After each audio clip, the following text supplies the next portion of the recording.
이렇게 하면 이제 내가 주택도 취득할 수 있고 현금 흐름도 만들어낼 수 있을 것 같습니다. 오늘 이제 구독자 사연입니다. 노원구에서 2억으로 전세 거주 중에 있습니다. 여유 자금은 별도로 이제 2억이 있으시고 1억은 신용 대출이 가능하고요. 단 이제 퇴직 시에는 어렵다. 자금 문제가 있다 보니까 둘 중에 하나를 선택해야 된다라고 말씀을 하셨어요. 첫 번째는 고시원 창업을 고민하시는 것 같고, 또는 재개발 투자, 한계뉴탄 2구를 이렇게 적어 놓으셨는데, 최근에 이렇게 주택 가격이 많이 하락이 됐고 매수 기회라고 생각을 해가지고 이 두 가지 중에서 좀 택일을 하려고 고민 중에 있는 것 같아요. 정리를 한번 같이 해보죠. 지금 자금은 2억이 있으신 거예요. 추가적으로 이제 1억을 받을 수가 있어요. 현재 고민이 이거죠. 첫 번째는 창업에 대한 고민이다. 고시원을 언급을 하셨고요. 두 번째는 재개발입니다. 상계이고요. 이렇게 고민을 하신 건데, 지금 결혼도 하셨고 자녀도 있어요. 자녀도 있기 때문에 소득도 지금 만들어내면서 자산도 형성을 해야 됩니다. 근데 창업을 하다 보면은 내가 당장 현금 흐름을 만들어낼 수는 있겠죠. 충분히 만들어낼 수는 있겠는데, 지금 제 생각에는 주택을 좀 저점에 30%, 40% 이렇게 빠른 지역들이 많다 보니까 그런 지역들을 저점에 매수할 수 있는 기회를 내가 할 수 없게 되는 거죠. 이제 고시원 창업을 하게 되면은 다시 씨드를 모아가지고 주택을 사야 될 텐데, 그렇게 되면 타이밍을 또 놓칠 수가 있으니까. 근데 반면에 내가 창업을 하지 않고 재개발 투자한다라고 하면은 뭐 자산은 내가 저점에 살 수는 있겠지만은 사실 뭐 창업을 할 수 없으니까 현금 흐름이 나오지가 않으니까 이 재개발도 버티기는 어려울 겁니다. 그래서 저는 이렇게 좀 답변을 드리고 싶어요. 재개발 구역을 내가 사지 않는다라고 하면은 주택도 내가 투자를 할 수가 있고요. 창업도 할 수 있는 방법이 있습니다. 해당 일대 주변에 신축급의 아파트가 있을 거예요. 여기를 갭으로 우리가 검토를 할 수 있겠죠. 이 지역을 제가 살펴보니까 전 고점 대비 30% 이상 빠졌습니다. 그래서 저는 매수 타이밍이 된다라고 생각을 합니다. 물론 이게 아주 바닥이다라고 생각하기에는 좀 어렵겠지만은 한 무릎 정도는 온 것 같아요. 그래서 이 무릎 정도에는 우리가 매수를 검토해도 충분히 괜찮은 겁니다.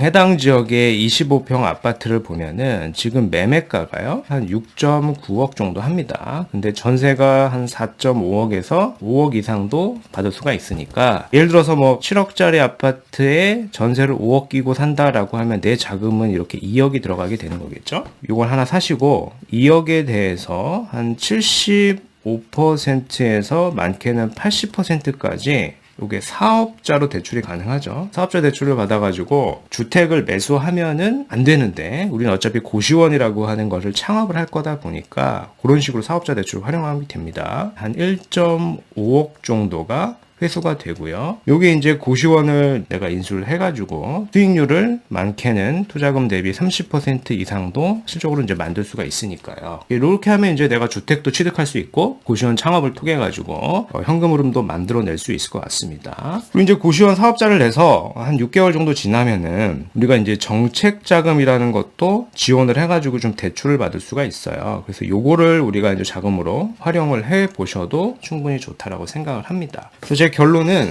어느 하나만 딱 택일하기에는 지금 상황이 그렇게 좋은 상황은 아닌 것 같아요. 그래서 우리 입장에서는 재개발 투자하면은 막 6년에서 7년씩 묶이고요. 다시 입주를 하고 뭐 2년 이상 우리가 가지고 있어야 뭐 비과세를 받을 수 있는 거잖아요. 그래서 기간이 너무 오래 걸리고 무엇보다 자금이 묶인다. 제 답변은 요 아래쪽으로 하시는 게 충분히 더 좋을 것 같다라고 생각을 하는 거예요. 그래서 구체적으로 한번 같이 좀 살펴보시도록 하시죠. 상계 뉴타운 2구역을 좀 보신 건데, 시세를 좀 살펴보면은 가격이 좀 많이 내렸어요. 메리트가 있는 거는 맞아요. 맞는데 우리와 같은 상황에서는 여기를 사게 되면은 거의 6, 7년 동안 자금이 묶이는 거죠. 그리고 이제 추가 부담금을 좀 계산을 해본다라고 하면은 거의 내가 6억 후반에서 7억의 아파트를 매수하는 거예요. 그래서 여기를 이렇게 매수하는 게 과연 좋다라고 생각하기가 좀 어려운 거죠. 왜냐하면 이미 주변에 신축급 아파트 이미 금매가 6억대 후반에도 이렇게 나오고 있습니다. 얘를 전세를 우리가 끼고 산다라고 하면은 실적으로 내 자본이 뭐 2억에서 뭐 3억 정도면은 충분히 이거를 살 수가 있는 겁니다. 그래서 얘 이제 전 고점이 이제 10억이 넘었었어요. 지금 뭐 6억 9천까지 내려온 겁니다. 가격 조정이 많이 됐습니다. 그래서 매수 타이밍이라고 저는 생각을 하고요. 그래서 지금 이제 전세를 사시다가 금리가 높다 보니까 바로 들어가서 사시기에는 좀 부담이 되실 것 같아요. 그래서 금리가 이제 다시 내려간 시점에 뭐 1, 2년 후쯤에 좀 내려가지 않겠습니까? 그때 내가 전세자금 퇴거 대출을 해가지고 금리가 좀 낮 낮게 해서 들어가서 실거 조건 채운다라고 하면은요, 그 시점에는 전 고점 이상으로 상승이 될 수도 있는 지역이라고 저는 생각을 합니다. 그 이유가요, 주변 지역들을 보면은 상계 주공이 있죠. 뭐 창동도 마찬가지고요. 초기 단계에 있는 이런 재건축 단지들이 이제 급물살을 탈 것 같다라는 기사예요. 재건축 2차 안전진단이 이제 사실상 폐지가 되고요.